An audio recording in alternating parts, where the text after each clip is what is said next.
Bonjour à tout le monde, bienvenue dans ce webinaire Socol, dédié au dimensionnement spécifique du solaire thermique. Nous attendons encore quelques personnes qui ne sont pas encore arrivées. Nous démarrons le webinaire dans quelques minutes.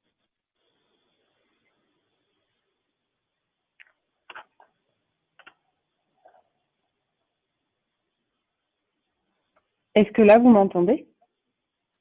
Oui, bonjour, on t'entend. Merci.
Bienvenue sur le webinaire. Nous allons entrer ensemble. C'est parti.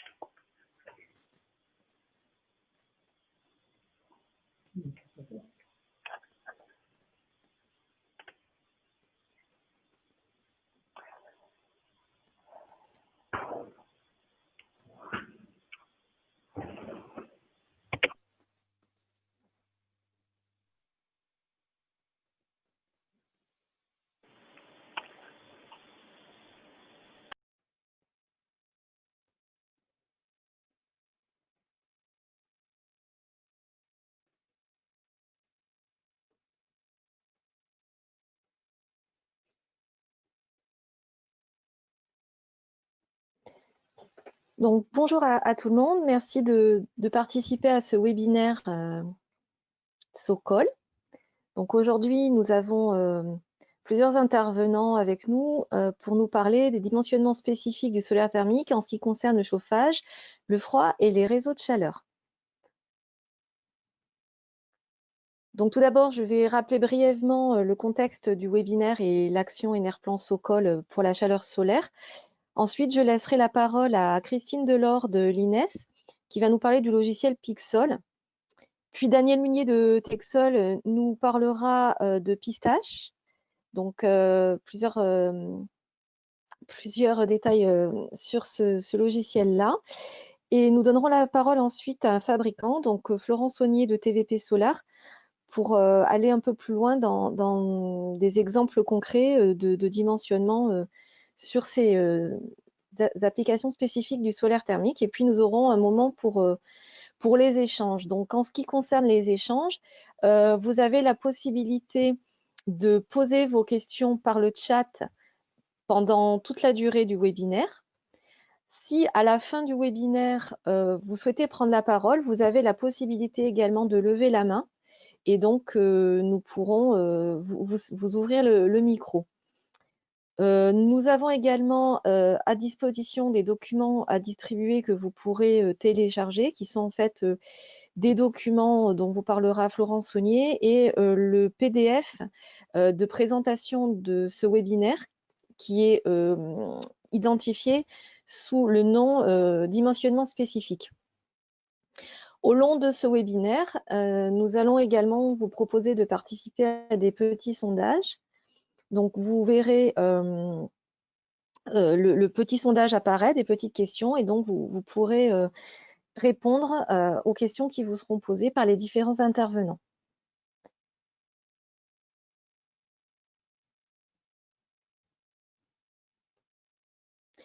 Donc, je suis Edwige Porchard du syndicat Enerplan. Je vais rapidement vous présenter le contexte d'organisation de ce webinaire.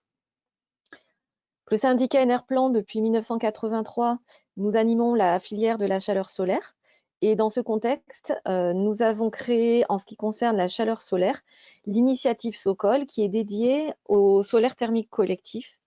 Et donc, par rapport à cette initiative Socol, depuis 11 ans, nous animons, nous participons à des ateliers également, des groupes de travail pour proposer ensuite des outils spécifiques pour accompagner la filière et faire monter en compétence les acteurs, également pour informer les maîtres d'ouvrage. Donc, cette plateforme Socol, elle est aussi dédiée à l'information avec près de 3000 membres qui sont aujourd'hui inscrits dans le réseau, sachant qu'il est complètement gratuit de s'impliquer dans Socol et de recevoir les informations et d'accéder à la partie membre. Donc, ce réseau nous permet de nous appuyer sur des experts pour développer ces outils et de diffuser les bonnes pratiques afin d'assurer la bonne continuité des projets et des installations qui soient performantes et durables. Donc, nous élaborons des outils techniques. Ces outils techniques sont ensuite mis en ligne en libre accès complètement sur le site Socol. Et également, sur ce site internet, on retrouve des informations concernant la filière. Et nous travaillons également avec des partenaires en région pour également avoir des actions plus proches au niveau des différentes régions, des différents partenaires dans les régions. Donc, nous avons des webinaires qui sont en replay, qui ont déjà été diffusés, et bientôt celui-ci, donc qui sera aussi en replay disponible à la suite de nos différentes interventions aujourd'hui. Donc, vous pouvez retrouver tout ceci sur le site Socol, en libre accès, les outils et également des exemples de référence et les actualités de la filière chaleur solaire. N'hésitez pas à vous y rendre. Et si vous souhaitez bénéficier des informations et de l'accès aux différentes formations membres, dont notamment les webinaires et les replays, vous pouvez rejoindre Socol, c'est complètement gratuit. Il suffit de cliquer sur le bouton rejoindre sur la page d'accueil. Et enfin, voilà, je voulais vous inviter donc aussi à nous rejoindre le 29 septembre pour notre journée États généraux de la chaleur solaire. Et donc, vous obtiendrez plus d'informations sur le site d'Enerplan. Si ça vous intéresse, vous pouvez également nous contacter suite à ce webinaire, donc pour avoir notamment des informations sur ce qui sera au programme de la journée. Je vais maintenant passer la parole donc à Christine Delors de l'INES, qui va nous parler du logiciel Pixol.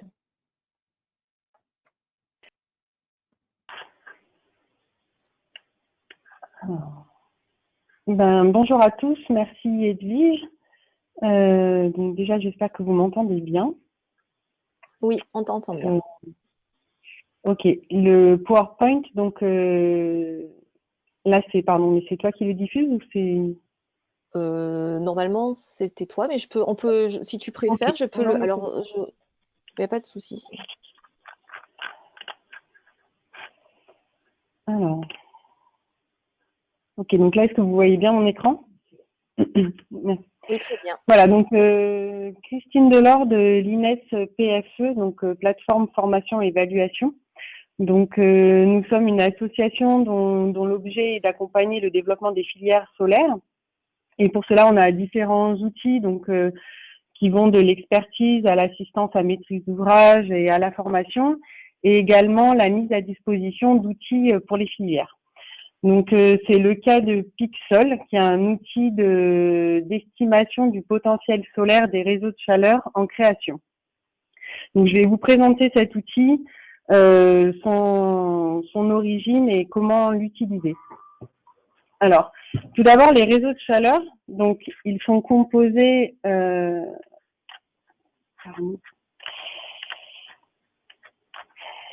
Pardon, j'ai un problème d'affichage.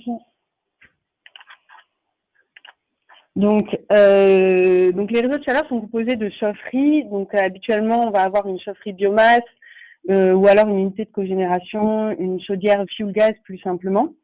qui va donc alimenter un réseau primaire et ensuite par le biais de sous-stations et de réseaux secondaires qui va alimenter différents types de consommateurs. Donc on aura par exemple ici des bâtiments publics, des bureaux, des logements.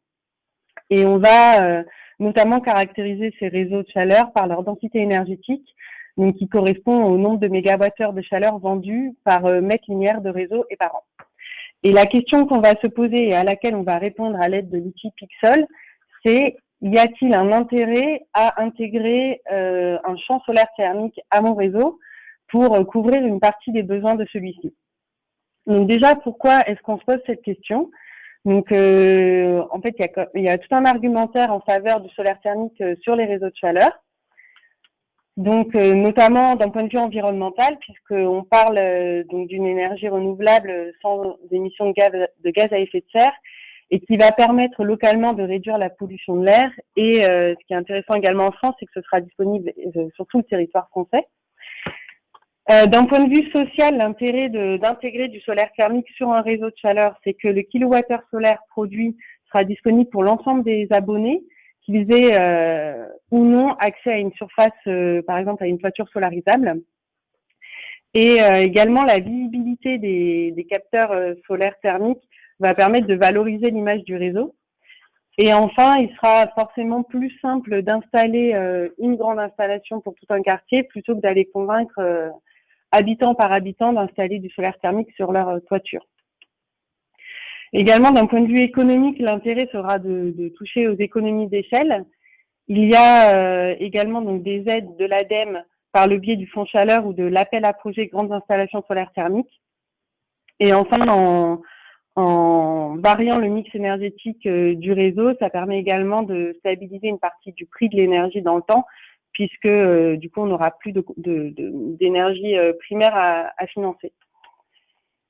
Et d'un point de vue technique, avec le solaire thermique sur un réseau de chaleur, on va pouvoir répondre aux différents besoins en eau chaude sanitaire, en chauffage et en bouclage. Et on peut viser en moyenne jusqu'à 20% des besoins du réseau, mais ça peut être plus également. Donc, comme je vous disais, l'outil Pixel est issu d'un guide qui a été développé en 2016 par le CEA et Indigo. Donc, c'est là où je proposais par le sondage de questionner donc l'auditoire pour savoir qui connaît ce guide et parmi vous, qui l'a déjà utilisé. Donc, c'est un guide qui est sous forme PDF et qui, par une succession de logigrammes, permet de répondre à la question y a-t-il un intérêt à mettre du solaire thermique sur mon réseau de chaleur? Et c'est donc pour le rendre plus accessible et plus convivial qu'on a développé l'outil Pixel, donc que l'INES a développé l'outil Pixel et qui est mis en ligne aujourd'hui gratuitement. Et pour cela, on a eu accès à un financement de la région Auvergne-Rhône-Alpes.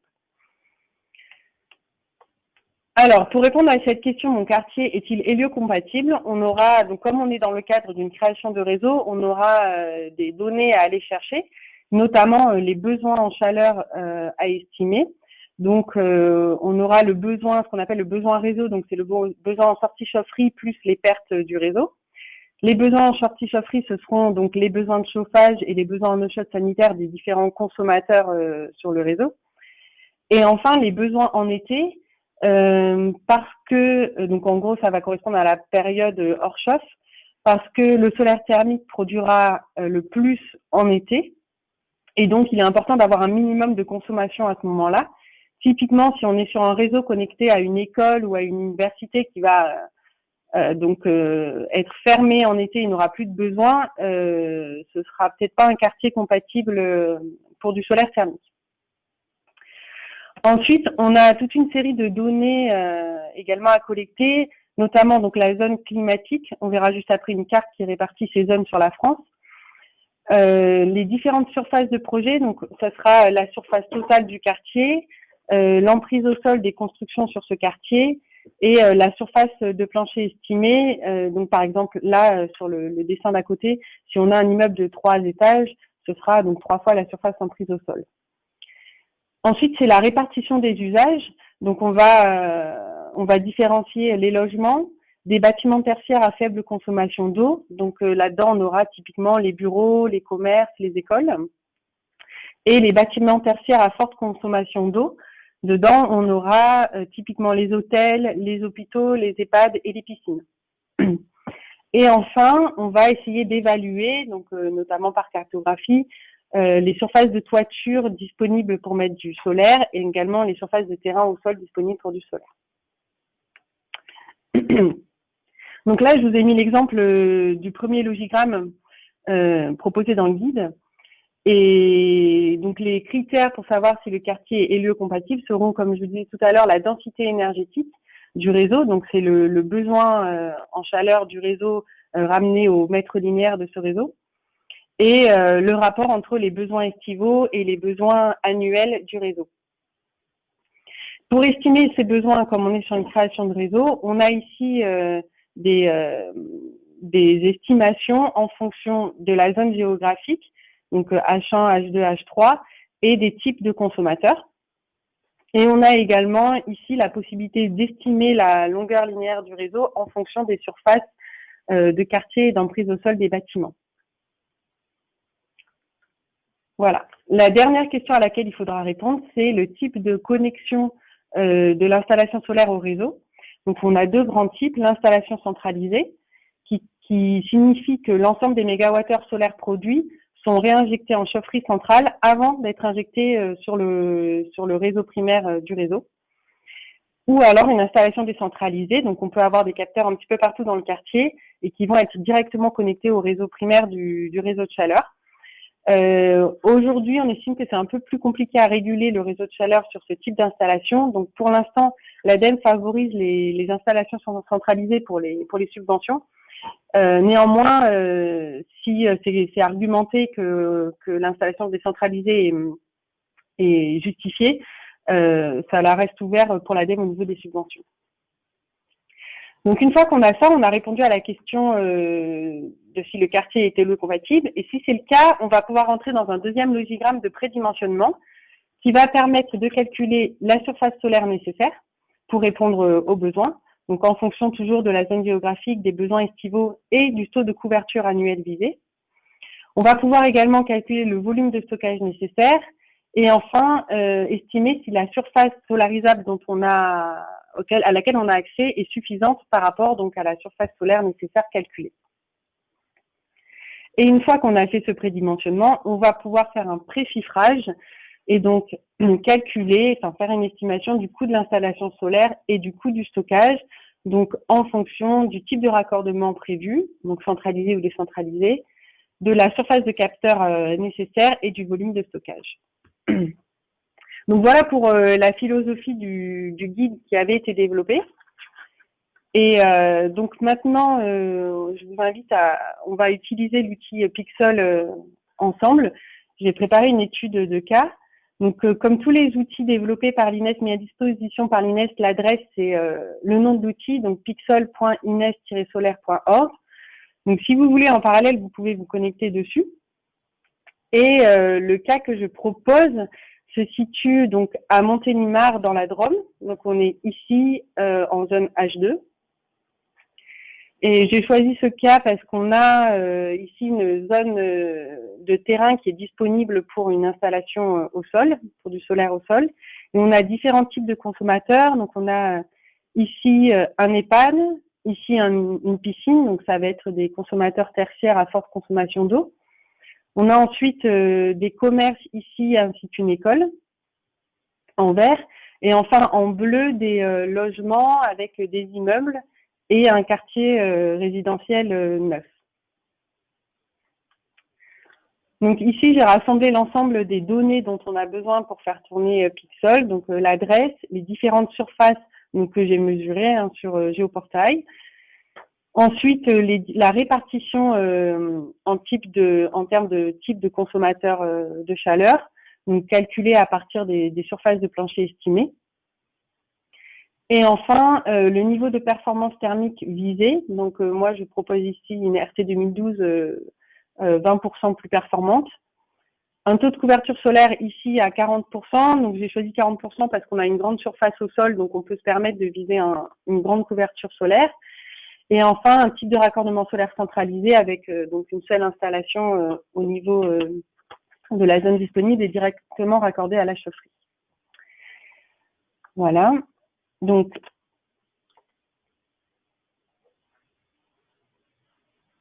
est-ce que vous voyez toujours mon écran? Oui. Donc là, on est, donc là, on est sur l'outil Pixel. Donc la première donnée à rentrer, ça sera l'adresse. Donc ici, on est 4 allées de la Carrière à Montélimar.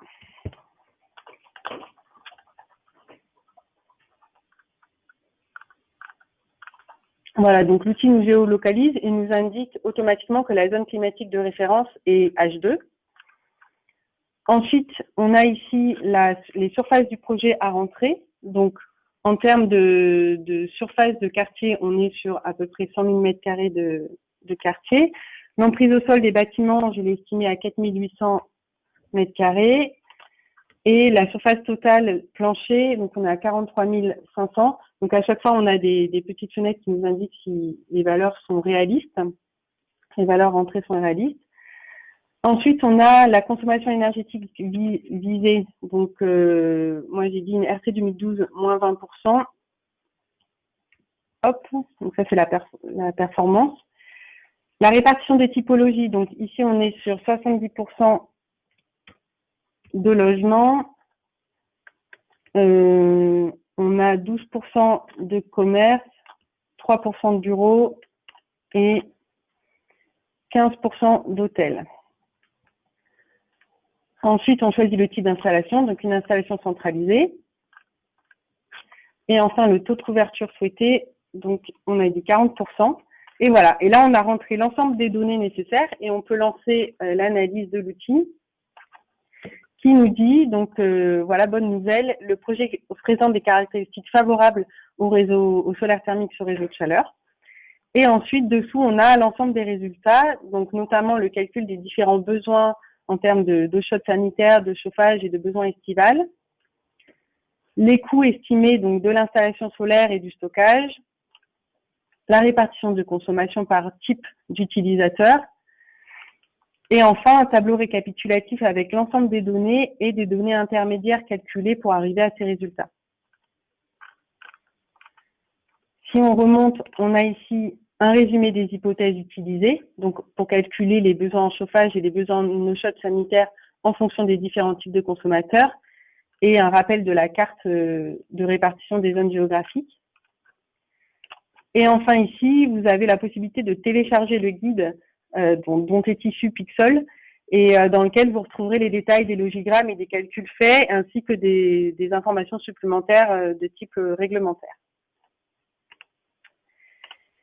Voilà, donc c'est un outil assez simple à utiliser. Et comme je vous disais, donc il a été développé notamment dans le cadre d'un programme solaire financé par la région Auvergne-Rhône-Alpes, que l'on mène en partenariat avec Aura2E, et dont la mission est de faire émerger des projets solaires sur les réseaux de chaleur urbains. Donc là, j'avais une deuxième question pour le sondage. Et dans ce cadre-là, donc on propose une assistance à maîtrise d'ouvrage pour faire une étude de potentiel de solarisation des réseaux, donc qui soit à créer ou déjà existants. Et on accompagne ensuite les porteurs de projets de l'étude de faisabilité jusqu'à la réalisation de l'installation solaire. Et dans ce cadre-là, donc on développe des outils techniques tels que Pixel et des outils financiers également. Voilà, eh bien, je vous remercie et je serai disponible tout à l'heure pour des questions. Merci beaucoup, Christine, pour cette présentation. Donc, effectivement, si des questions d'ores et déjà posent question, enfin, vous pouvez les poser par le chat, comme je disais. Et puis, on vous donnera éventuellement la parole, si vous le souhaitez, à la fin de cette présentation. Donc, on vous propose de finir le petit sondage et puis ensuite, donc, nous allons passer la parole à Daniel Minier de Texol pour nous parler d'un autre logiciel, le logiciel Pistache.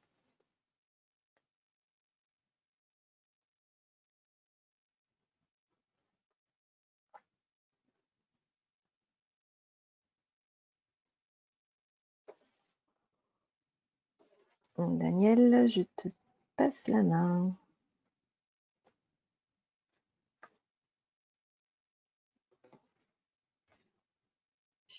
Bonjour. Alors, Bonjour. Ok. Je pense que ça va être bon. Oui. Voilà. Donc, je vais démarrer ma présentation. Donc, j'espère que vous la voyez tous. Très bien. Oui. Est-ce que c'est Très OK? bien. Ouais, très bien. Parfait. Bon.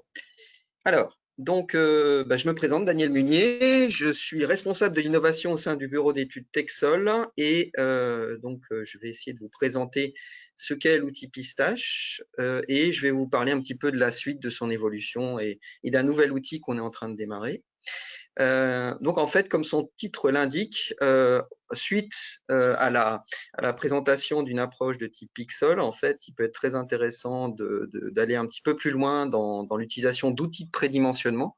Donc, ils sont toujours un petit peu plus délicats à utiliser, mais qui permettent d'aller vers vraiment de la prise en main de paramètres de dimensionnement. Et donc, je vais vous présenter cet outil Pistache qui a pour vocation de permettre le dimensionnement, prédimensionnement des installations de climatisation, chauffage et eau chaude sanitaire solaire. Donc, vous voyez en haut à gauche l'accès à l'outil qui en fait se situe sur le site de l'INES, puisqu'en fait il a été co-développé par Texol et le CEA INES il y a une petite dizaine d'années. En fait, on l'a rapatrié. Il a été à un moment donné téléchargeable sur notre site et maintenant on a décidé de le mettre en libre accès sur le site de l'INES. Voilà. Donc, cet outil, en fait, a vraiment pour vocation de prédimensionner des installations avant tout au départ de clim, mais on va voir qu'il est utilisable également pour du chauffage et de l'eau chaude sanitaire, moyennant quand même pas mal d'efforts pour, on va dire, rentrer le cadre du projet. Donc, vous voyez que les applications, c'est la clim, le chauffage, la production de CS, et vous voyez après dans les applications en fait, on a au niveau des autres options des systèmes solaires combinés, mais surtout la clim à absorption, adsorption, ainsi que des technos de capteurs solaires type tube sous vide qui sont plus ou moins quand même adaptés à des applications particulières de type clim. Et puis, bien sûr, ce qui est lié à la clim, l'évacuation de la chaleur par tour de refroidissement, géothermie ou système aéro-réfrigérant. Donc, vous voyez que cet outil est quand même assez bien cadré dans cette direction de dimensionnement clim. Et je vais demander la première question, puisque ce sera intéressant de voir quelles sont, selon vous, les fonctionnalités que vous attendriez au niveau de cet outil. Donc, on va laisser un tout petit peu de temps parce que j'ai cru comprendre qu'on ne pouvait pas voir à la fois les questions et revenir sur l'interface PowerPoint. Donc, voilà, c'est un petit peu voir qu'est-ce que vous attendez de cet outil avant que je le présente.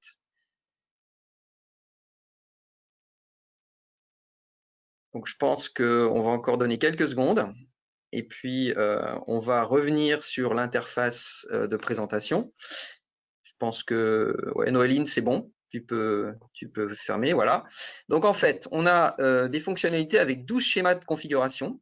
On est dans une logique de faire appel à des entrées données météo plus courbe de charge, c'est-à-dire vraiment quantifier à partir d'un fichier texte les besoins du projet en termes d'énergie et en termes de ressources.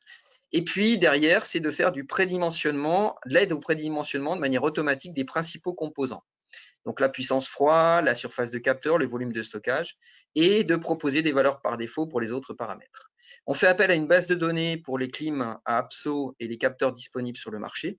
Et on a en fait derrière un moyen de pouvoir permettre de quantifier la capacité de puissance de refroidissement et de chauffage, ainsi que la production de CS.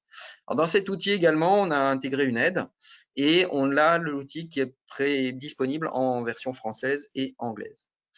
Voilà, donc en sortie, on obtient un résumé des principales caractéristiques de l'installation, un bilan énergétique mensuel, même si les calculs se font au pas de temps horaire, la volonté est vraiment de mettre à disposition des bilans énergétiques mensuels et d'avoir des indicateurs de performance qu'on va vous montrer plus tard, avec une partie graphique en ligne et analyse des résultats. Voilà, donc le premier point qui est vraiment important pour cet outil, il faut vraiment en être conscient, c'est qu'on doit préparer calibrer un fichier texte tabulé, sauvé avec ici une extension MGP, comme Megapix, c'était le nom du projet de recherche qui a servi à faire Pistache, et donc avec un certain nombre de colonnes, et 8760 lignes, puisqu'en fait, on a besoin d'un fichier de charge horaire. Alors, pourquoi horaire? Tout simplement parce que, en fait, quand on fait du dimensionnement ou du prédimensionnement d'installations de type clim solaire, on sait très bien, même de manière intuitive, qu'on a besoin d'avoir vraiment une bonne connaissance, à la fois d'un côté de la dynamique des besoins et de l'autre côté de la dynamique de l'offre solaire correspondante. Donc, vous voyez à quoi ressemble ce fichier. Donc, comme c'est du fichier texte tabulé, tout le monde peut le créer. Par contre, on voit bien, je pense que vous le sentez, il y a besoin quand même de mettre de la data dedans. Donc, notamment des données d'ensoleillement qu'on peut retrouver sur des outils plus ou moins gratuits et libres. Mais surtout, vous voyez les 3 dernières lignes de ce tableau, c'est les besoins en chauffage, les besoins en clim et les besoins en ECS, en kilowattheure, chaque heure de l'année. Donc, c'est vraiment un prérequis important qui peut être limitatif, en effet, sur ce type d'outils. On verra que c'est une vraie discussion qu'on aura à la fin de ma présentation. C'est dans quelle mesure, en fait, un bureau d'études ou même un développeur est en mesure de pouvoir construire ce type de données de manière pertinente. Mais voilà, c'est un petit peu le contrepoids, l'exigence par rapport à ce type d'outils gratuits. Donc l'interface, elle est assez sympa, vous verrez. Donc en fait, en demandant, vous pourrez le télécharger avec l'autorisation de l'INES et de Texol. Vous voyez que dans un premier temps, on demande des informations générales, nom du projet. On peut même se faire aider à travers une localisation géographique par Google Maps. Et par contre, vous voyez en milieu de tableau la sélection des données horaires météo et besoins du bâtiment. On remplit également des infos sur les tarifs moyens de l'énergie et de l'eau. Et ça nous permet d'avoir dans le prochaine fenêtre les définitions de la configuration de l'installation. Donc là, vous voyez qu'on peut faire soit du chauffage et de la clim, soit du chauffage tout seul, soit même de la clim et de l'eau chaude sanitaire. Donc on voit qu'on a pas mal de possibilités. On a également des stratégies de fonctionnement entre chauffage et production de CS. Et en fait, on peut également calibrer un peu le type d'appoint qu'on souhaite. Voilà. Et donc, en fait, quand on a téléchargé également, on a uploadé toutes nos caractéristiques de besoin, vous voyez qu'on a le profil des besoins qui apparaît. À la fois, vous voyez sur cet exemple en froid, en chaud, et ici, on voit qu'il n'a pas été rentré de besoin en eau chaude sanitaire. On a le cœur du prédimensionnement des composants et vous remarquez sur ce tableau des petites pastilles rouges qui sont, quand on clique, des petites aides que Texol et CEA avaient en son temps préparées sur la base de ratios pour aider, et c'est important, à un tant soit peu, on va dire, l'estimation, par exemple, en haut à gauche, de la puissance frigorifique idéale à installer sur ce type de projet.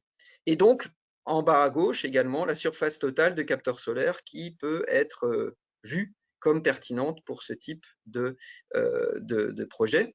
Vous voyez qu'en termes de matériel, on peut faire appel à un capteur solaire générique, vous voyez à gauche, ou on peut également, bien sûr, faire appel à un capteur un petit peu plus spécifique issu d'une base de données type, ici, c'est des capteurs qui étaient à l'époque avec avis technique. Voilà. Mais on peut également mettre ses caractéristiques de capteur soi-même. Voilà, donc on voit qu'on a plein de possibilités, à la fois ballon également, système de refroidissement, système d'appoint, avec à chaque fois quand même l'obligation de connaître un petit peu correctement et finement les caractéristiques de son projet. Et avec le fait que, bien sûr, c'est un outil qui est forcément gratuit, donc avec malheureusement assez peu de possibilités de se faire aider ou d'interagir. Mais voilà, l'outil est là et il a cette caractéristique de pouvoir aller vraiment dans le détail, notamment, et je répète, sur des projets de clim, chauffage solaire. On arrive au résultat. Donc, vous voyez, c'est avant tout l'objectif, c'est de vraiment permettre de faire des bilans mensuels avec toute une déclinaison des différents paramètres en fait sur les différentes étapes du projet au niveau énergétique, l'ensoleillement, la production primaire, la production de froid, l'énergie à évacuer. Et puis, vous voyez à droite les performances et indicateurs qui sont bien sûr détaillés dans l'interface d'aide, mais des coefficients, des ratios type cope thermique que l'on retrouve de manière assez connue dans toute la littérature liée à la clim solaire. Voilà. Vous voyez en bas à gauche un indicateur très intéressant qui est la part d'énergie solaire non valorisée par l'installation. Et ici, on voit sur cet exemple qu'il est de 48%. Pour les connaisseurs de ce type d'installation, c'est un indicateur qui est très important. Donc, vous voyez que dans cet outil, on n'a pas accès aux valeurs horaires. C'est un choix vraiment qui a été fait par les concepteurs. C'est vraiment un outil macro. Et vous voyez qu'on peut aussi afficher en bas à droite un rapport d'analyse et les bilans mensuel et ainsi que éditer le résumé en Word ou en PDF. Donc, vous voyez ici le rapport d'analyse et le bilan mensuel. Donc, tout ceci, bien sûr, après est exportable, hein, puisqu'en fait, ce sont des tableaux qui peuvent être copiés-collés sans aucune difficulté. Et donc, ça permet quand même d'avoir un outil qui est quand même relativement puissant dans la mesure où on se donne les moyens de pouvoir l'utiliser. Voilà, le rapport complet Word qui permet de lister tout dans un fichier Word qui est généré automatiquement. Voilà, donc par rapport à Pistache, c'est facile à utiliser grâce à sa fonctionnalité de prédimensionnement automatique. Ça convient pour un grand nombre d'applications pour évaluer la faisabilité d'un projet.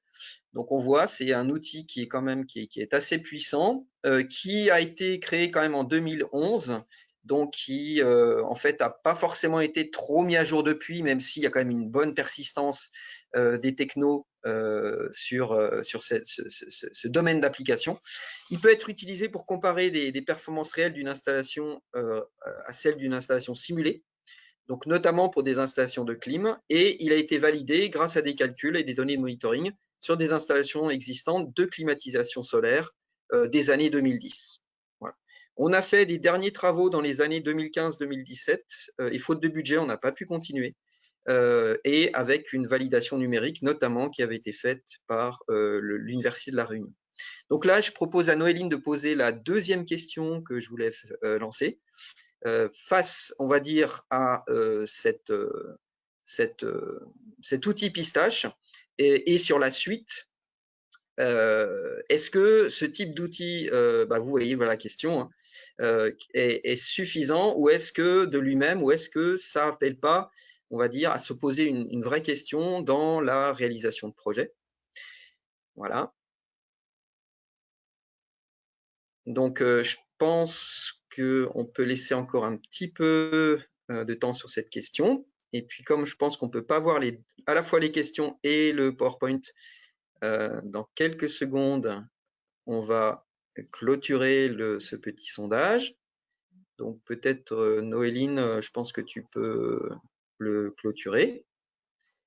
Et ça me permet, par une transition ici, bon, vous voyez ici les documents, on va dire, un petit peu de référence, les publications qui ont permis vraiment à la fois de présenter et puis de donner une vraie valeur scientifique à cet outil. On va basculer sur, on va dire, la conclusion de ma présentation. C'est plutôt un teasing et c'est surtout un petit peu, comme vous le voyez en haut à gauche, on a capitalisé sur les enseignements de ce développement pour créer en fait un outil qu'on a appelé Texolgis, qui s'appelait anciennement, pour certains qui ont entendu parler, Pistache RC. C'est en fait de vraiment aller vers un outil interne, Texol, de dimensionnement et d'optimisation des grandes installations solaires. Alors, cette idée, Texolgis, alors c'est un petit peu dans la même lignée, certains connaissent peut-être Texol Autoconso, c'est vraiment à partir de schémas vraiment spécifiques, d'aller vers un outil vraiment d'optimisation précis qui permet de construire ce type de graphes, donc des monotones de mix énergétique, sur des grandes installations, à la fois réseau, bien sûr, bon, un petit peu comme ce qu'a présenté Christine tout à l'heure, mais également solaire, industrie, bien entendu. Et c'est même vraiment dans cet axe qu'actuellement on l'utilise sur des projets concrets. Alors, c'est un outil interne et qui est spécifique pour des faisabilités en vue d'installation, de grandes installations et pour des expertises. Alors, l'idée, c'est vraiment, vous voyez ici un aperçu de l'outil qu'on utilise, c'est vraiment d'aller vers des éléments très précis sur à la fois les caractéristiques du champ solaire, sur les caractéristiques des capteurs, sur des caractéristiques également de taille de stockage, de caractéristiques de stockage, d'emplacement, de longueur de canalisation. Et là, on vous montre vraiment qu'une partie de l'outil, de son interface, et de raisonner vraiment au niveau de l'analyse horaire sur les différentes caractéristiques. Je vous montre ici un petit peu quelques résultats, donc avec vraiment l'idée de pouvoir, à l'échelle du système global, présenter et calculer et optimiser le mix, à la fois entre les besoins et la production solaire, mais également avec les différents compléments qu'on peut obtenir à travers les différentes énergies. Et surtout de pouvoir permettre à Texol pour un client de pouvoir vraiment jouer avec tous ces paramètres et de faire évoluer l'outil, puisque c'est un petit peu justement une des limites qu'on a constatées sur Pistache, qui était en fait la volonté de faire un outil qui puisse être utilisé par tout le monde et qui est finalement impossible à gérer puisque dans son évolutivité, puisque en fait il faut des gens pour s'en occuper et pour le faire vivre. Voilà. Donc, on a également une partie analyse économique qui est extrêmement précise et qu'on utilise et qui est dérivée de notre savoir-faire sur la partie photovoltaïque et qu'on a développé, continué à appliquer sur les projets grande taille. Donc, on va prochainement communiquer davantage sur cet outil interne, adaptatif et évolutif. Pour l'instant, on ne communique pas encore trop dessus, mais je voulais commencer à en parler parce que peut-être ça peut intéresser un certain nombre d'entités. Donc là, justement, on peut poser la troisième question. Donc, Noéline. Je ne sais pas si… Voilà. Et donc, en fait, cet outil, il peut être vraiment utile dans la mesure où il y a vraiment une volonté d'aller vers un projet grande taille, éligible ou pas à l'appel à projet grande installation, et qui peut par ailleurs, on va dire, déjà avoir été qualifié par un outil type Pixol sur des applications réseau de chaleur, parce que voilà, on sait que ça vaut le coup, et maintenant il faut aller vraiment un cran plus loin. Voilà. Donc, on peut, voilà, j'en termine un petit peu avec ma présentation en disant que l'outil Pistache a été co-développé dans le cadre du projet Megapix, avec, je l'ai cité parce que c'est vraiment la cheville ouvrière de cet outil, François Boudéen, qui est au CEA, qui est plus forcément sur cet axe de travail, mais qui a fortement contribué à cet outil. Et puis, pour terminer ma présentation, un dernier petit sondage que Noéline peut lancer, qui est vraiment une question intéressante par rapport à Texolgis. Voilà, un petit quiz. Et puis, j'en aurai fini avec ma présentation. Merci beaucoup, Daniel. Donc, on va laisser les participants répondre au sondage. Et pendant ce temps-là, je vais passer la main et la parole donc à Florent Saunier de TVP Solar, qui nous donne le point de vue d'un fabricant sur ses dimensionnements spécifiques.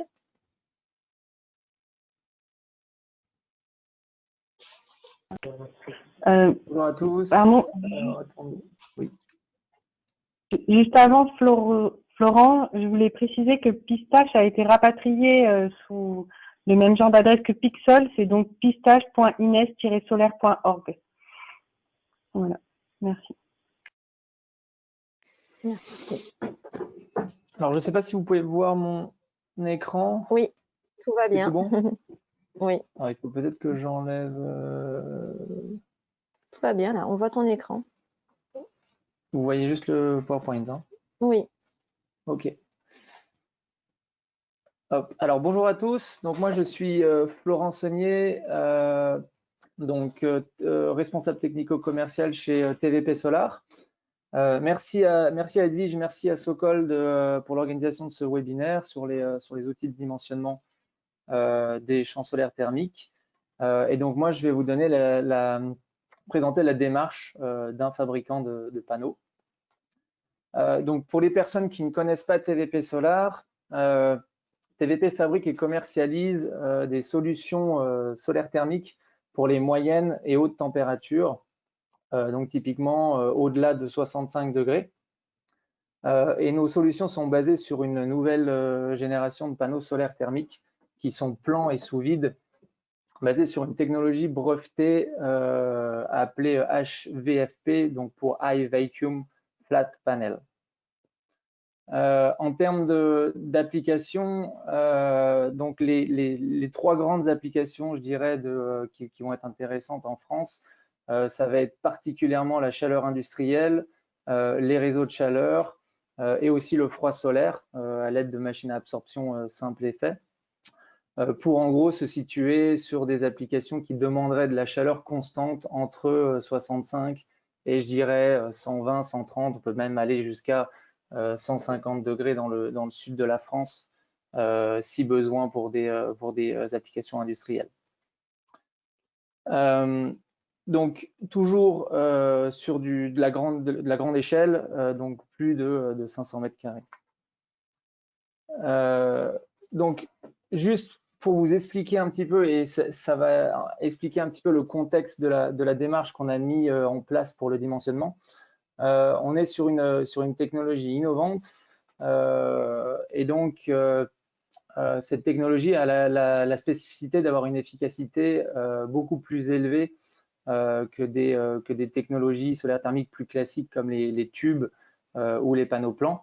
Donc c'est représenté typiquement sur ces deux graphes où vous avez donc des données solaires qui marquent, qui montrent en gros l'efficacité de la technologie sous vide, plan sous vide, à 1000 watts, mais notamment, et c'est là où elle se démarque, à 500 watts. Donc quand on est sur une journée à ensoleillement moyen, et ça, in fine, ça va permettre de créer beaucoup plus, de produire beaucoup plus d'énergie par rapport à des technologies plus classiques.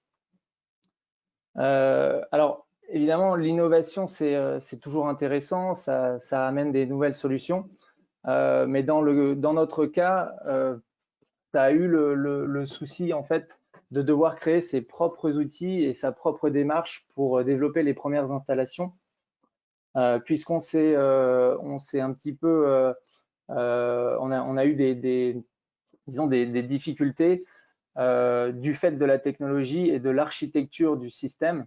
Donc pas seulement le panneau, mais en fait tout ce qui va autour du panneau et tout ce qui finalement contrôle la production, qui sont basés sur des schémas atypiques justement pour gérer cette nouvelle technologie. On a eu le besoin, nous, donc d'établir des références de qualité, et pour cela, il a fallu gérer en fait l'intégralité de la chaîne. Donc ça va du prédimensionnement jusqu'à l'installation du dernier boulon, du dernier joint qui fait l'intégralité du système. Et le problème principal qu'on a eu, c'est que quand on allait voir les prescripteurs techniques, ils étaient peu ou pas expérimentés sur nos types de systèmes. Et lorsqu'on a voulu confier en fait ces dimensionnements, ou en tout cas ces petites analyses de préliminaires de faisabilité, on obtenait par rapport à nos prescripteurs techniques des différences de l'ordre de 25 à 30% d'écart sur nos simulations et les simulations des prescripteurs techniques partenaires. Et il faut savoir que ces simulations-là ont été, nous, testées sur des installations de référence. Donc, on est plutôt aujourd'hui confiant de nos simulations. Et il a fallu, en fait, voilà, créer nos outils. Et ensuite, l'objectif, évidemment, c'est de partager notre expérience avec les prescripteurs techniques pour qu'eux aussi puissent faire ces simulations-là. Donc là, j'ai première question, sondage, si Noéline, tu pouvais l'afficher. Alors, je ne sais pas si ça s'affiche. Oui, oui, c'est affiché. C'est affiché, ouais, je ne vois pas. Voilà, donc en gros, la question, c'est est-ce que vous avez l'habitude aller voir un fabricant finalement pour réaliser ces simulations, ou est-ce que vous faites appel plutôt à des prescripteurs techniques tierces? Voilà, je ne sais pas si c'est toujours affiché. Non, c'est clôturé. Ok. Alors notre démarche, quelle est-elle? En fait, elle est définie en 3 phases. Donc la première phase, c'est ce qu'on appelle nous les estimatifs de découverte, qui seront réalisés par l'équipe commerciale de TVP ou un partenaire commercial ou technique. Et le but, c'est ici de donner juste un aperçu global de l'impact énergétique et économique de la solution proposée.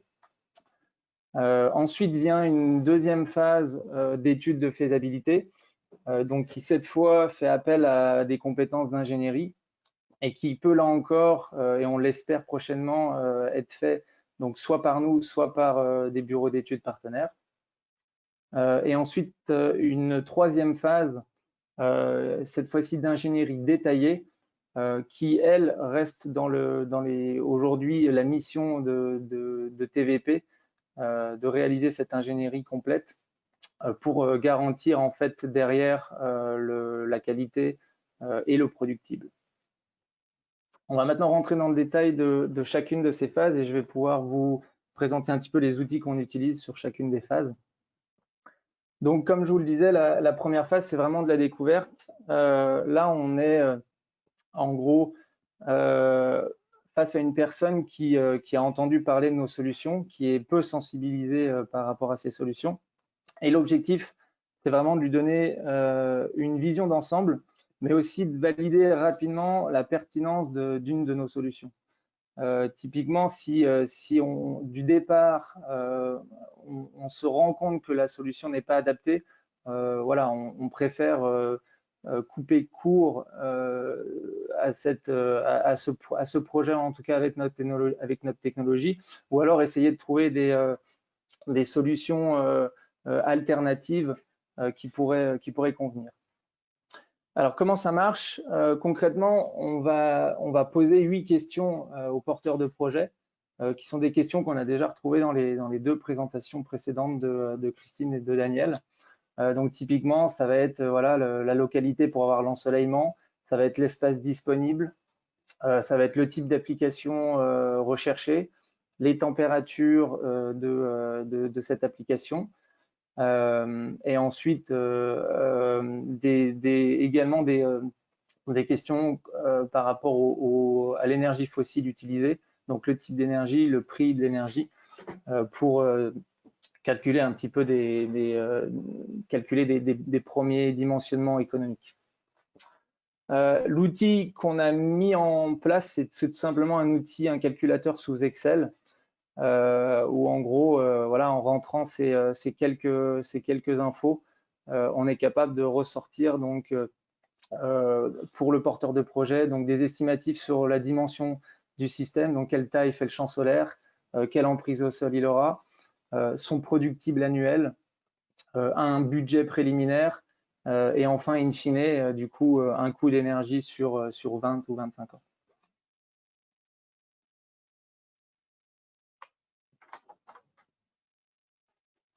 Donc ensuite vient la phase de faisabilité, où là, donc, on a passé la première étape, on a plus ou moins validé que le projet était pertinent, était faisable. Et le but, c'est maintenant d'aller un petit peu plus en détail dans cette étude de faisabilité, en approfondissant la solution technique. Et donc, là, on va faire appel donc à des simulations énergétiques détaillées avec des outils plus performants. Donc, typiquement, on utilise donc une base de données météorologique, Météonorme, et la modélisation de nos systèmes ont été faits donc historiquement sur un logiciel dynamique qui s'appelle Transys. L'objectif là, c'est vraiment, alors cette fois-ci, de collecter des données de type donc courbe de charge, de type heure de fonctionnement, et in fine, on va délivrer donc au porteur de projet une simulation énergétique détaillée au pas horaire. Alors après, évidemment, il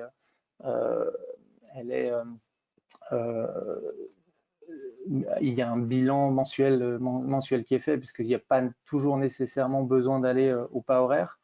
Mais le but, c'est de donner un petit package cette fois-ci avec tous les résultats préliminaires, donc le productible, les schémas hydrauliques, le design du champ solaire, la liste complète des fournitures, donc pas uniquement les panneaux, mais tout ce qui va autour du panneau, et un planning et un budget détaillé.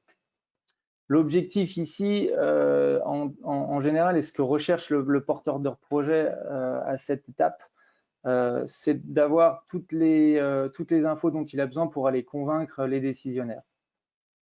Donc, c'est l'objectif de cette étape-là. Alors, il faut savoir que, donc, comme je vous l'ai dit, on a commencé avec Transys. Après, on s'est rendu compte que Transys n'était pas forcément le logiciel qui était le plus utilisé chez les prescripteurs techniques. Et donc, on est en train aujourd'hui de transférer nos modélisations sous le logiciel Polyson, puisqu'on s'est rendu compte que Polyson était plus largement utilisé, alors pas seulement en France, mais également partout dans le monde. Et donc, l'objectif à terme, c'est de pouvoir à la fois transférer donc, ces modèles sous Transys ou sous Polyson à des bureaux et des prescripteurs techniques qui seraient prêts à travailler avec nous. Enfin vient la phase 3. Donc là, on en est à un stade où les décisionnaires ont donné leur accord ont donné leur accord en fait pour le projet. Et maintenant, l'objectif, c'est de faire en fait toute l'ingénierie complète du système avant en fait une commande pour l'installation solaire.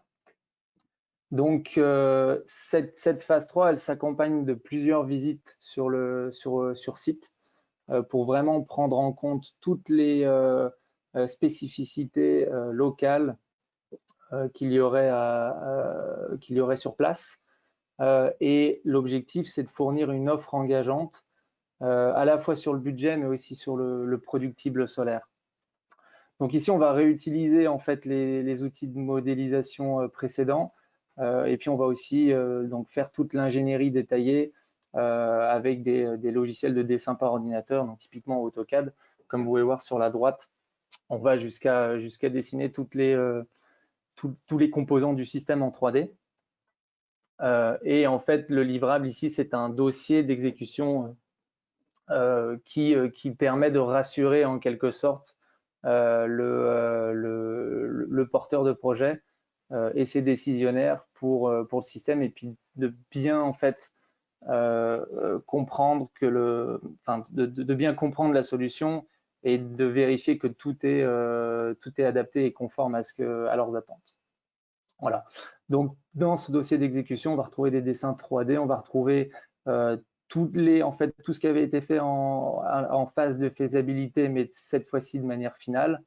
La liste des composants finales, typiquement une offre et un productible solaire final avec un planning d'exécution finale. Voilà pour ces 3 phases. Et donc, en conclusion, donc, la démarche qui a été mise en place est vraiment adaptée donc, à la fois à la demande, à l'interlocuteur et à la maturité du projet.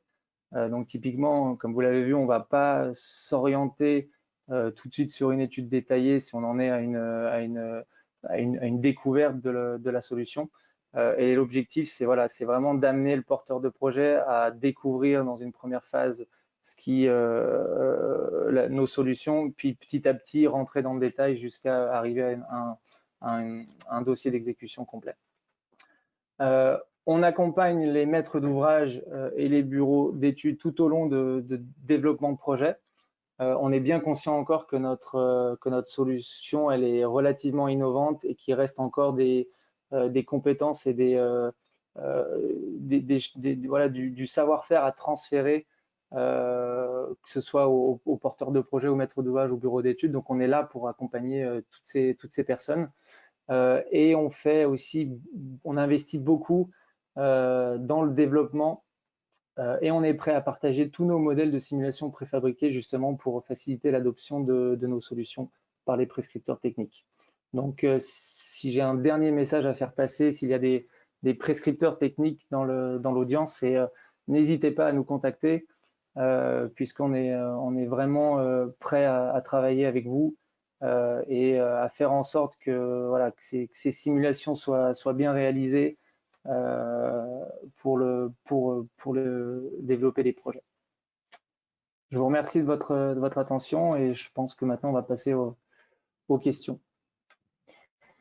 Oui, merci Florent. Donc effectivement, nous avons déjà des questions qui ont été posées par les participants. Je voulais juste reprendre l'écran. Alors, donc les premières questions ont été posées lors de l'intervention de Christine Delors. Juste alors, j'arrive pas.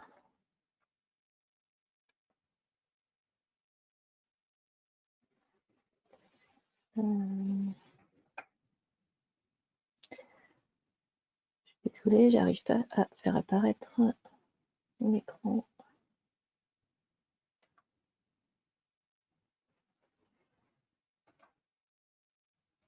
Voilà. Donc, il y avait une question qui a été posée sur Pixol, donc pour Christine, qui était: est-ce que le guide logiciel va être adapté à des quartiers existants? Donc, Christine, je ne sais pas si tu peux reprendre la parole et répondre à cette question. Oui, c'est une bonne question. Effectivement, il y a une partie de la logique qui est réutilisable en l'état pour des quartiers existants, mais on a bien en objectif de faire une version 2 de Pixel qu'on souhaite démarrer très prochainement pour justement permettre en fait à l'usager de rentrer lui-même les données s'il les connaît déjà, notamment sur les dimensions du réseau et les besoins du réseau, pour que ça fonctionne même pour un réseau existant. Voilà. Donc évidemment, on vous informera dès qu'on aura développé cette deuxième version de Pixel. Et il y avait une autre question concernant Pixel. Vous faites de l'assistance sur toute la France ou uniquement en Auvergne-Rhône-Alpes? Okay. Alors le projet le projet que j'ai présenté donc est bien spécifique à la région Auvergne-Rhône-Alpes. Par contre, dans le cadre de l'ensemble de nos missions, on fait également de l'assistance à maîtrise d'ouvrage sur tout le territoire français, bien entendu. Voilà, donc c'est avec plaisir que on vous accompagnera pour faire, par exemple, déjà une préétude et puis ensuite l'accompagnement sur le reste du projet. Merci. Alors, on avait également des questions pour Daniel sur Pistache. Donc, une première question qui demandait: concernant l'outil Pistache, pour l'utiliser sans besoin de clim, suffit-il de mettre à 0 la colonne de besoin de rafraîchissement dans le fichier d'entrée? Tout à fait, tout à fait. Et on peut l'utiliser en chauffage uniquement, c'est possible. Ça perd quand même pas mal de sa valeur, mais ça peut être une option qui peut être utilisée. Ouais. Ensuite, on a une autre question: est-il prévu une intégration de Pistache dans certains logiciels comme Pléiade, Climawin, etc.? Non. Non, malheureusement, Pistache en fait est un outil qui a vraiment son intérêt, mais qui malheureusement est un petit peu figé maintenant. Il n'y a pas prévu d'évolutivité, malheureusement, puisqu'en fait, comme je l'ai un peu indiqué, il a un certain âge et les projets qui ont contribué à le faire, en fait, se sont arrêtés. Et donc, du coup, c'est un petit peu le souci de ce type d'outil. C'est que malheureusement, c'est un peu compliqué de lui donner une vie.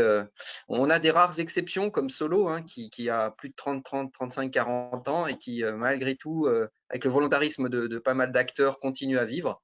Mais c'est toujours un peu le souci de ces outils. Ouais. Donc, malheureusement, ma réponse est négative par rapport à ça. Et une autre question qui concernait aussi ton intervention, quelles sont les machines à absorption disponibles sur le marché français pour la climatisation? Alors, je ne serai forcément pas exhaustif, mais en fait, il y a pas mal de produits qui peuvent être disponibles via de l'importation. C'est essentiellement des produits qui sont d'une part européens pour plutôt des petites machines. Donc là, vous avez des gens comme Invensor, mais là encore une fois, je vais être partial, hein. Je vais citer que quelques marques de petite taille, mais vous en avez d'autres aussi qui sont disponibles. En moyenne taille, vous avez des fabricants comme Yazaki historique qui sont toujours présents. Et puis sur des plus grandes tailles, vous avez des fabricants chinois comme Broad qui arrivent clairement, nettement sur le marché français. Donc en fait, il y a un panel relativement important. Je dirais qu'il y en a une bonne dizaine actuellement de fabricants disponibles. Simplement, la grande question, c'est quelle est leur adaptabilité à une fourniture, en fait, un générateur, une énergie solaire thermique en entrée du générateur. Et là, du coup, ça devient toujours un petit peu plus compliqué, puisque ces machines sont avant tout des machines à la base qui sont des machines de valorisation, soit de chaleur indirecte, soit même des brûleurs gaz. Et donc, l'adaptabilité à du solaire thermique est toujours un petit peu particulière. Et il y avait une dernière question sur Pistache. Y a-t-il des retours sur la précision ou la fiabilité de l'outil, des études de comparaison théorie pratique? Alors, est-ce qu'on parle de Pistache ou de Texolgis? Si on parle de Pistache, bien entendu qu'il y avait eu des corrélations, je l'ai un peu indiqué dans ma présentation, sur des installations de clim solaire. Et puis, pour Texolgis, justement, c'était l'objet du dernier quiz. En fait, bien entendu, la réponse était vraie. On l'a rebouclé sur des projets récents qui sont des projets concrets.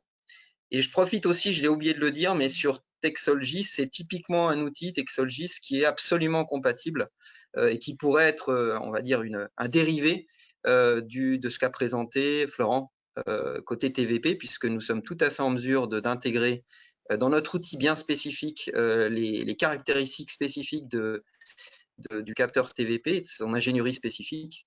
Et c'est justement après, vous voyez vraiment, j'insiste là, la limite entre l'outil standard et derrière des études spécifiques qui ont vraiment besoin d'avoir du fait main, en fait, du sur-mesure, et qui appellent à également avoir la nécessité de les utiliser sur des projets concrets et puis de les recaler.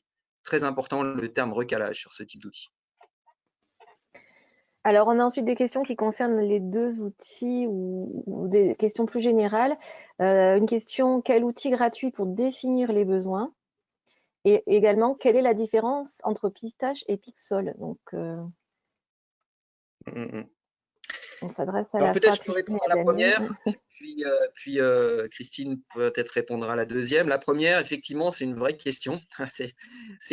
Merci de l'avoir posée, c'est souvent demandé, c'est-à-dire pour définir des besoins. Alors on essaye de se raccrocher à plusieurs solutions.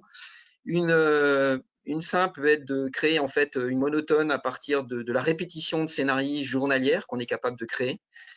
Il y a des outils, tout à l'heure ça a été cité, Pléiade, Comfy, qui sont des outils qui permettent de créer des fichiers de charge. Après, moyennant un petit processing, on peut les adapter à des données d'entrée comme Pistache. Vous avez des armes de guerre qui ont été citées tout à l'heure comme Terensys, qui sont des outils mais qui sont beaucoup plus lourds et qui permettent, à travers un type spécifique, de faire vraiment de la modélisation de bâtiments. Et puis, vous avez également d'autres outils RT qui permettent, éventuellement en étant dévoyés, de créer des fichiers de charge. Mais c'est un vrai souci quand on commence à faire de la modélisation, notamment de bâtiments, dans des projets de clim chauffage solaire. Et je laisse la parole à Christine pour la deuxième question. Oui, parce qu'on a aussi une autre question sur Pixol. Donc, Christine, voilà. Ok, bah, merci. Juste je vais rebondir sur la première question sur la charge. Effectivement, c'est vraiment le point clé pour le dimensionnement d'une installation solaire thermique, c'est d'être précis sur le besoin. Et je rajouterai aussi qu'il y a donc un autre outil qu'on développe et qu'on vous présentera prochainement qui s'appelle le Enersync et qui spécifiquement au réseau de chaleur a un module de création de courbes de charge de réseau. Et pour la deuxième question, donc la différence entre Pixel et Pistache, c'est la phase d'étude en fait. Pixel, on est vraiment en étude d'opportunité, donc on est au tout début, on dégrossit le projet et on se pose la question, est-ce que ça vaut le coup d'aller plus loin dans l'étude sur du solaire thermique sur le réseau de chaleur? Et puis avec Pistache, outre qui permet qui va au-delà des réseaux de chaleur. Enfin, c'est surtout que Pistache, c'est au niveau de l'étude de faisabilité. Donc c'est une phase plus loin dans le projet. Merci. Donc, on a une autre question. Quelles sont les unités utilisées dans les résultats du bilan sur Pixel? Il s'agit de résultats journaliers ou annuels? Alors, il s'agit de résultats annuels. D'accord.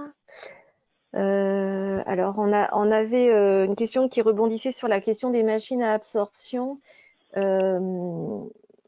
Pour Daniel, à part Invensor Cité, quels sont les autres producteurs pour les machines abso faible puissance possibles? Alors, je ne sais pas si ça n'a pas été répondu entre-temps. Non, mais j'ai commencé un petit peu à élaborer. Le mieux, c'est vraiment que la personne me précise vraiment Ouais. son besoin parce que là, on est vraiment sur du très, très particulier. Voilà. Malheureusement, j'ai pas trop envie de disclaimer des marques spécifiques parce que ça dépend vraiment du niveau de température, de la puissance, des caractéristiques, du type de rejet de chaleur également dont on bénéficie parce que toutes les machines ne sont pas au même niveau. Donc voilà, on est sur du très très spécifique là. On a également une question pour Florent.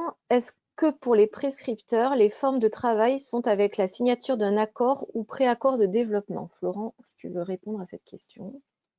Pas nécessairement. On a fait le travail avec quelques bureaux d'études déjà en France, où en fait on passe en général on passe à peu près une petite heure à caler un petit peu les logiciels de simulation. Souvent c'est toujours les mêmes paramètres qui font que on a des écarts dans les résultats. Et ça, on est tout à fait à même de travailler avec tous les bureaux d'études qui voudront bien travailler avec nous. On leur passe on leur passe le savoir sans souci, sans besoin sans contrat de confidentialité ou autre chose comme ça. Le but, c'est vraiment de faciliter l'adoption de nos solutions. Alors, pour l'instant, je ne vois pas d'autres questions.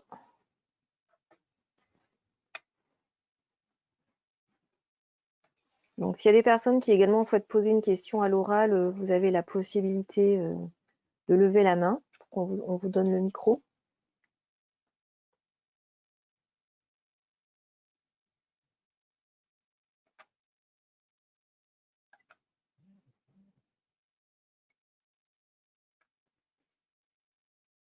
Pour l'instant, ah, voilà, il y a une personne qui a levé la main. Alors, je vais activer son micro.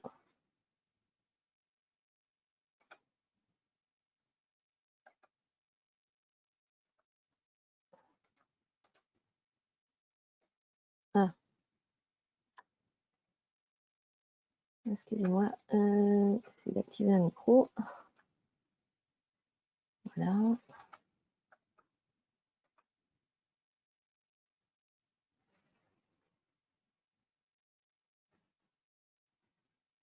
Bon, je vais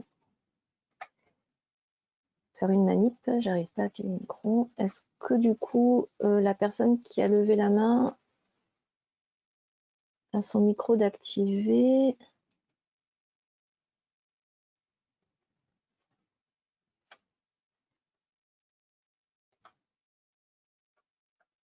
Normalement, vous pouvez activer votre micro.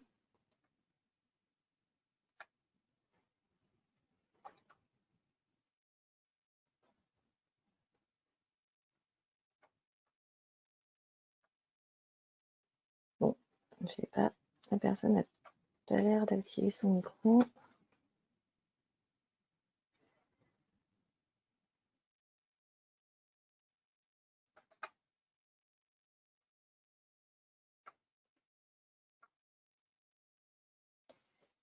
Je vois pas d'autres questions de main levée.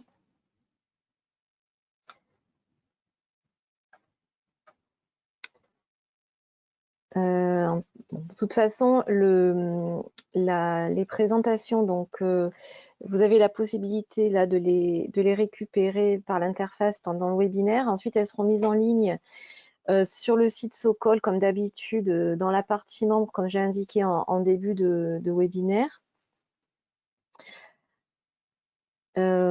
Si vous avez d'autres questions également, donc vous avez les coordonnées des intervenants sur la présentation, sur le PDF, et vous pouvez également nous adresser un message ou envoyer un message via le site Socol.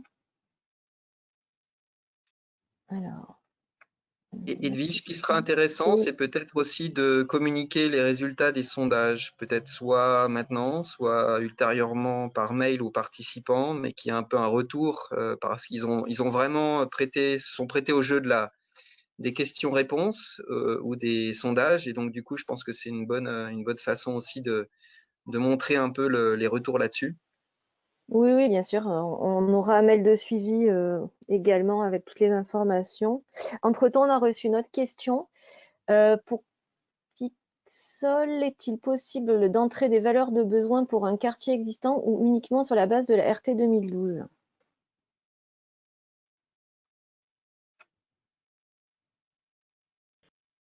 Christine? Alors, oui, donc c'est enfin, si je comprends bien, ça rejoint un peu la question de tout à l'heure. Aujourd'hui, on est sur un quartier en création. Et donc, l'objectif qu'on a, c'est de faire une deuxième version pour justement pouvoir rentrer des besoins existants.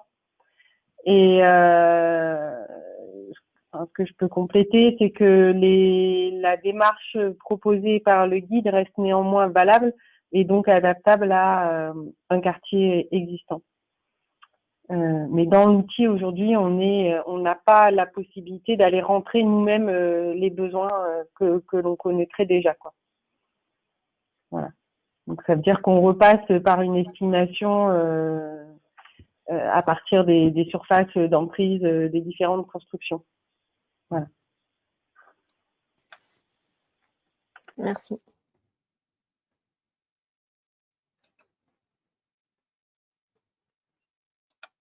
Bon, je ne vois pas d'autres questions. Donc, si personne n'a plus de questions actuellement, on va peut-être pouvoir clôturer ce webinaire. En tout cas, n'hésitez pas par la suite à revenir vers nous et vers les intervenants directement. Et puis, bien sûr, donc, on vous enverra un petit mail de suivi avec toutes les informations et les retours sur ce webinaire. En tout cas, merci à tous pour votre participation. Merci aux intervenants d'aujourd'hui pour leur présentation détaillée, leur disponibilité et toutes les informations qu'ils nous ont données. En tout cas, je vous souhaite une bonne journée, une bonne semaine, et puis à bientôt pour un prochain webinaire Socol. Merci. Bientôt tout le monde.